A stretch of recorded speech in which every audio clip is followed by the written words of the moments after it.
Okay, so let's talk about like the most basic problems you might encounter when using if statements, when creating conditional statements. Well, the problems are really similar to the ones we might have encountered when dealing with functions.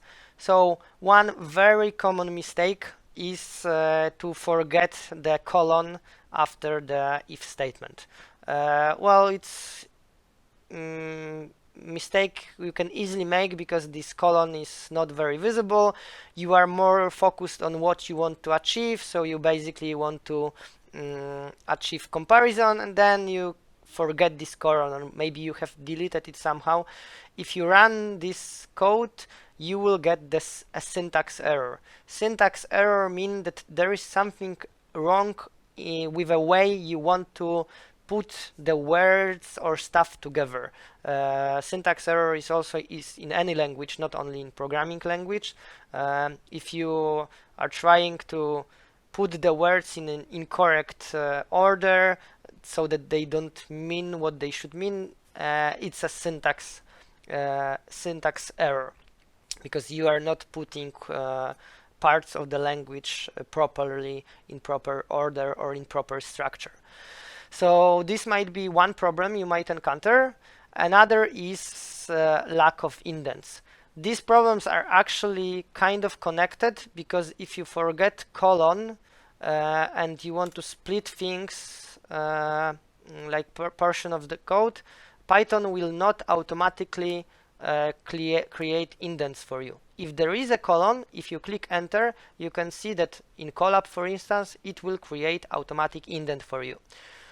So sometimes one mistake might cause the another.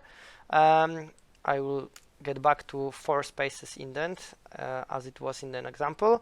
So here you will again, if you forget this indent, you will get again the same error you have seen when defining function, indentation error.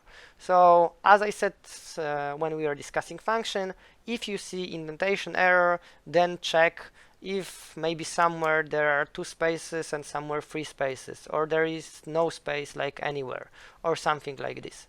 So these are the most common mistakes. Another error which we have discussed already in the previous video is that sometimes if you define variable inside an if statement, if the code there is not executed and the variable is not defined anywhere else, then you might have a problem, because you might use this variable somewhere else and it's not yet defined, so you also get name error. This would be semantic type of error. So an error where you meant something else, but what you have written has completely other meaning. So you don't get the result you wanted. Okay, so these are the most common basic mistakes you can encounter when dealing with conditional statements.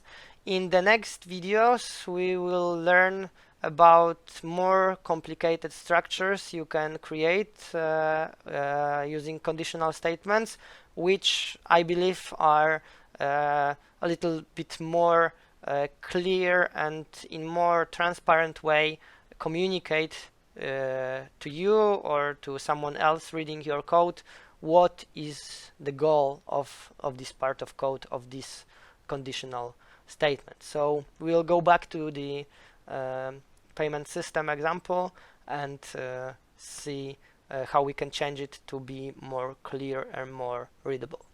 So that's all. Thank you for your attention and see you in the next video.